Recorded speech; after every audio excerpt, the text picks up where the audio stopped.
English सीखने का तीसरा दिन। वही का मतलब हम, आर का मतलब हैं।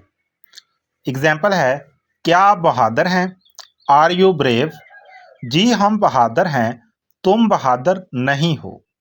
Yes we are brave, you are not brave. अब आपके सामने है कुछ वर्ड्स। अनकाइंड का मतलब ना मेहरबान। कॉवर्डली, कॉवर्डली का मतलब डरपोक यानी जो बहादुर ना हो।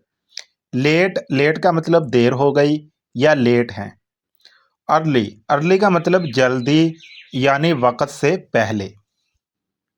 अब आपके सामने कुछ सेंटेंसेस। क्या हम नामेहरबान हैं? Are we unkind? हम डरपोक या बुजदिल नहीं हैं।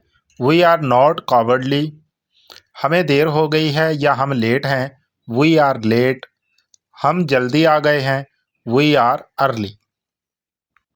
अब आपकी बारी है। कमेंट में बताएं कि अगर आप और आपके दोस्त वक्त पर पहुंचे हैं तो आप क्या कहेंगे, वी आर अर्ली या वी आर लेट।